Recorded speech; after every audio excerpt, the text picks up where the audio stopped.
আলু আর ডিম দিয়ে সকাল কিংবা বিকালে ঝটপট তৈরি করে নেওয়া যাবে এমন একটি টিফিন বা নাস্তা রেসিপি আজ আমি আপনার সাথে শেয়ার করব। এই টিফিন বা নাস্তা রেসিপিটি বানানো খুবই সহজ এবং খেতে অসম্ভব মজাদার হয়। চাইলে এই পদ্ধতিতে টিফিন রেসিপিটি একবার বাড়িতে বানিয়ে দেখতে পারেন। আর বন্ধুরা, ভিডিওটা স্কিপ না করে শেষ পর্যন্ত দেখার জন্য আপনাদের কাছে অনুরোধ রইল। আপনি যদি এই চ্যানেলে নতুন বন্ধু থাকেন অবশ্যই চ্যানেলটি সাবস্ক্রাইব করে সাথে থাকবেন। আলু দিয়ে এই টিফিন রেসিপিটি বানিয়ে নেব। তার জন্য এখানে দুটো মিডিয়াম সাইজের আলু সেদ্ধ করে খোসাটা ছাড়িয়ে নিয়েছি। এবার একটা কাঁটা চামচ দিয়ে এই সেদ্ধ করা আলুটা খুব ভালোভাবে থেতো করে নিচ্ছি বা ম্যাশ করে নিচ্ছি। আমি এখানে একটা কাঁটা চামচ দিয়ে এই সেদ্ধ করা আলুটা খুব ভালোভাবে মেখে নিচ্ছি বা থেতো করে নিচ্ছি। আপনারা চাইলে যে কোনো গ্রেটার বা হাত দিয়ে খুব ভালোভাবে আলুটা থেতো করে নিতে পারেন। আলুটা মোটামুটি খুব ভালোভাবে থেতো করে নিচ্ছি। এর মধ্যে কোনো বড় ঢিলা ভাব নেই। এবারে সেদ্ধ করা আলুটা এক সাইডে রেখে দিচ্ছি। এবার এখানে নিয়েছি 250 গ্রাম মতো ময়দা। এই ময়দাটা একটা পাত্রের মধ্যে ঢেলে দিলাম। আমি এখানে নাস্তা বা টিফিন রেসিপিটি বানানোর জন্য ময়দা ব্যবহার করছি। আপনারা চাইলে এই পরিবর্তে আটা দিয়েও এই টিফিন রেসিপিটি বানিয়ে নিতে পারেন। এবার এর মধ্যে দিয়ে দিলাম অল্প পরিমাণে লবণ আর সাথে দিয়ে দিলাম 1 চামচ মতো সাদা তেল। এবার এই তেল এবং লবণ খুব ভালোভাবে ময়দার সাথে মিশিয়ে নিচ্ছি।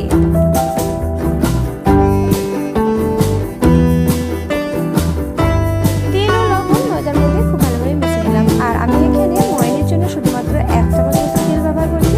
আপনারা যদি এই টিফিন রেসিপিটি একটু খাস্তা খেতে পছন্দ করেন সেক্ষেত্রে তেলের পরিমাণটা 3 থেকে 4 চামচ মতো দিয়ে দিতে পারেন। এবার এর মধ্যে অল্প অল্প করে জল দিয়ে খুব ভালোভাবে ময়দাটা মেখে নেব। আর ময়দাটা মিডিয়ামের তুলনায় একটু শক্ত করে মেখে নেব। ময়দার মধ্যে অল্প অল্প জল দিয়ে ময়দার এই ডোটা মিডিয়ামের তুলনায় একটু শক্ত করে মেখে নিয়েছি। এই ডোটা আমি 10 মিনিট মতো ঢাকা দিয়ে রেখে দেবো। সেই সময় দেখবেন এই ময়দার ডোটা আগের তুলনায় অনেকটাই নরম হয়ে যাবে। সেই কারণে ময়দার ডোটা মিডিয়ামের তুলনায় একটু শক্ত করে মেখে নিয়েছি। এবার এর মধ্যে অল্প পরিমাণে তেল দিয়ে দিলাম। তেলটা ময়দার ডোয়ের মধ্যে খুব ভালোভাবে লাগিয়ে দিলাম। এবার এটা ঢাকা দিয়ে মোটামুটি 10 মিনিট মতো রেস্টে রেখে দেবো। এবার কড়াই দিয়ে দিচ্ছি 1 চামচ মতো সয়াবিন তেল। এই তেলটা খুব ভালোভাবে গরম হয়ে যাওয়ার পর তেল কড়ার চারপাশে খুব ভালোভাবে চালিয়ে নিচ্ছি। এবার এর মধ্যে দিয়ে দিচ্ছি দুটো ডিম। আর ডিম দুটো আমি আগে থেকেই ফাটিয়ে নিয়েছি। এবার গরম তেলের মধ্যে ছেড়ে দিলাম। এবার এই ডিমটা অনবরত নাড়াচাড়া করে ভেজে নিচ্ছি। আর এটা একদম ছোট ছোট করে ডিমটা তৈরি করে নিচ্ছি।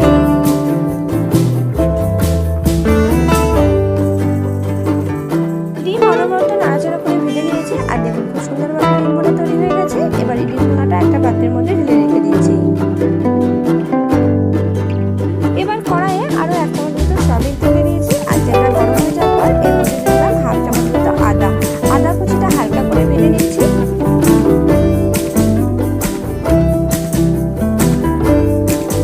আদা কুচিটা অল্প একটু ভেজে নেওয়ার পর এবার এর মধ্যে দিয়ে দিচ্ছি বেশ কিছুটা পরিমাণে ক্যাপসিকাম কুচি। এবারে আদা কুচি এবং ক্যাপসিকাম কুচি অল্প একটু ভেজে নেব যাতে করে এর মধ্যে থাকা হালি গন্ধটা না থাকে। তো আদা কুচি এবং ক্যাপসিকাম কুচি হালকা করে ভেজে নিয়েছি। এবার এগুলো তেল থেকে ছেঁকে তুলে নিচ্ছি। এবার সেদ্ধ করে ম্যাশ করে রাখা আলুর মধ্যে এই ভেজে নেওয়া ক্যাপসিকাম কুচি এবং আদা কুচিটা দিয়ে দিচ্ছি। তারই সাথে ভেজে নেওয়া ডিম ভুনাটাও দিয়ে দিচ্ছি। এবার এর মধ্যে ঝালের জন্য দিয়ে দিচ্ছি 1 চামচ মতো কাঁচা লঙ্কা কুচি। তারই সাথে দিয়ে দিচ্ছি একটা মিডিয়াম সাইজের একদম ছোট ছোট করে কেটে নেওয়া পেঁয়াজ কুচি। দিয়ে দিচ্ছি স্বাদ মতো লবণ। আর দিয়ে দিচ্ছি 1 চামচে 3 ভাগের 1 ভাগ ভাজা জিরে গুঁড়ো। আর দিয়ে দিচ্ছি বেশ কিছুটা পরিমাণে ভেজ মশলা। এরই সাথে এবার এর মধ্যে দিয়ে দিচ্ছি বেশ কিছুটা পরিমাণে ধনেপাতা কুচি। তো বেশ কিছু উপকরণ সেদ্ধ করা আলুর মধ্যে দিয়ে দিলাম। এবার এই সব উপকরণগুলো একসাথে খুব ভালোভাবে মিশিয়ে নিচ্ছি। তো সব উপকরণগুলো সেদ্ধ আলুর মধ্যে খুব ভালোভাবে মিশিয়ে নিয়েছি। তো টিফিন বানানোর জন্য আলুর পুরটা রেডি করে নিলাম। এবার এটা এক সাইডে রেখে দিচ্ছি। এবার যে ময়দার ডোটা মেখে নিয়ে ঢাকা দিয়ে রেখেছিলাম এই ময়দার ডোটা অল্প একটু পিসে পিসে মেখে নিচ্ছি।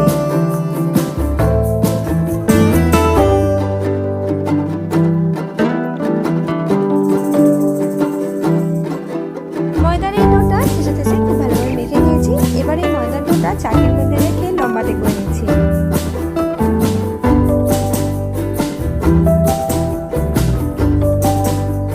ময়দার এই ডোটা চাকির মধ্যে রেখে সমানভাবে লম্বাটে করে নিয়েছি। এবার একটা ছুরিতে এদিকে সমপরিমাণ মাপ করে লেচি কেটে নিচ্ছি।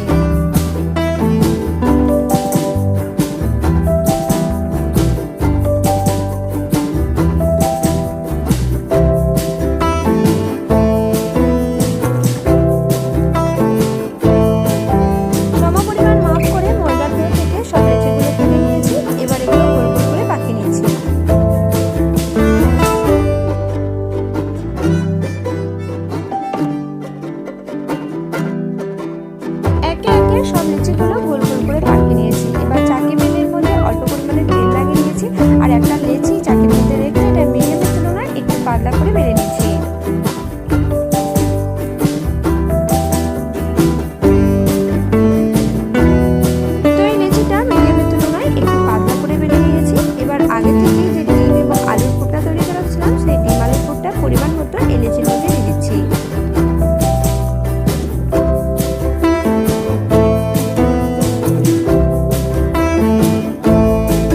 তো পরিমাণ মতো আলুর পুর এর মধ্যে দিয়ে দিলাম। এবার সাইড থেকে এটা ভালো করে করে নিচ্ছি।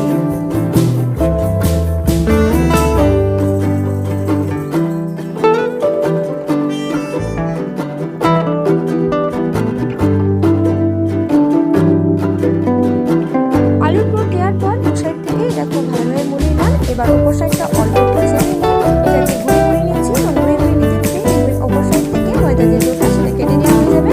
এবার এই ডোটা এক সাইডে রেখে দিয়ে ওপর থেকে হালকা করে চেপে নিচ্ছি। আর এখানে বলে রাখি, এই টিফিন বা নাস্তাটা বানানোর সময় ময়দার এই বাড়তি অংশটা কেটে নেওয়ার চেষ্টা করবে। সেক্ষেত্রে কিন্তু এই নাস্তাগুলো খেতে অনেকটাই ভালো লাগবে। আর এই ময়দার এই বাড়তি অংশটা থাকলে সেক্ষেত্রে এটা ভাজার পরও দেখবেন এর মধ্যে অনেকটাই শক্ত ভাব হয়ে যাবে আর ভেতরটা তাজা ভাব রয়ে যেতে পারে। তাই সবসময় চেষ্টা করবেন ময়দার এই বাড়তি অংশটা কেটে নেওয়ার। তো একটা আলুর পুর ভরে টিফিন তৈরি করে নিয়েছি আর আরও একটা ময়দার লেচি বেলে নিয়েছি। আর এটা মিডিয়ামের তুলনায় একটু পাতলা করে বেলে নিয়েছি। আর এর মধ্যেও পরিমাণ মতো আলুর পুর দিয়ে দিচ্ছি এবং খুব ভালোভাবে চারপাশ থেকে মুড়ে নিচ্ছি।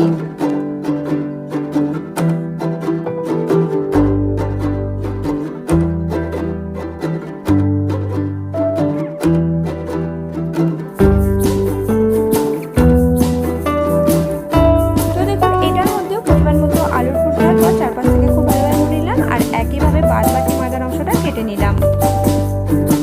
তো এই ময়দার অংশটা বাদ দেওয়ার পর এই টিফিনটা হাতে নিয়ে দুপাশ থেকে হালকা করে চেপে নিচ্ছি। তো দু সাইডটাই হালকা করে চেপে নিয়েছি। দেখুন কতটা সহজভাবে আরও একটা নাস্তা তৈরি করে নিলাম। আর একইভাবে বাদ বাকি আলুর পুর ভরা নাস্তাগুলো তৈরি করে নিয়েছি। এবার এগুলো গরম তেলের মধ্যে ভেজে নেব। তার জন্য তেলটাকে মিডিয়াম করে গরম করে নিয়েছি আর একে একে এই আলুর নাস্তাগুলো এর মধ্যে ছেড়ে দিচ্ছি। আর এই আলুর নাস্তা বা টিফিনগুলো ভাজার জন্য তেলটাকে মিডিয়াম করে প্রথমে গরম করে নিতে হবে। তারপর গ্যাসের ফ্লেম মিডিয়ামে রেখে অনবরত উল্টে পাল্টে ভেজে নিতে হবে। এতে করে এর মধ্যে ভেতরটাও খুব ভালোভাবে ভাজা হয়ে যাবে এবং উপরটাও সুন্দর রং আসবে।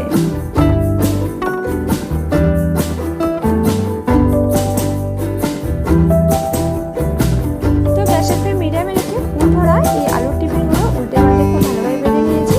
আর খুব ভালোভাবে ভাজার পর দেখুন এর মধ্যে কতটা সুন্দর একটা রং চলে আসছে আর এগুলো আগের তুলনায় কতটা ফুলে গেছে, দেখতে কতটা সুন্দর লাগছে। এবার একে একে ছাঁকা দিয়ে ছেঁকে একটা পাত্রের মধ্যে তুলে রেখে দিচ্ছি। তো একইভাবে বেশ কিছু আলুর টিফিন আমি ভেজে নিয়েছি। আপনারা চাইলে সকালের জল খাবার কিংবা সন্ধ্যার টিফিন কিংবা বাচ্চা স্কুলের টিফিনেও এটা বানিয়ে দিতে পারেন। এই রেসিপিটি বানানো খুবই সহজ আর খেতে অসম্ভব মজাদার হয়। চাইলে এই পদ্ধতিতে রেসিপিটা একবার বানিয়ে দেখতে পারেন। আর এই রেসিপিটা আপনাদের কেমন লাগলো অবশ্যই কমেন্ট করে জানাতে ভুলবেন না। আজকের মতো ভিডিওটা এখানেই শেষ করছি। আপনারা অনেক অনেক সুস্থ থাকবেন এবং ভালো থাকবেন।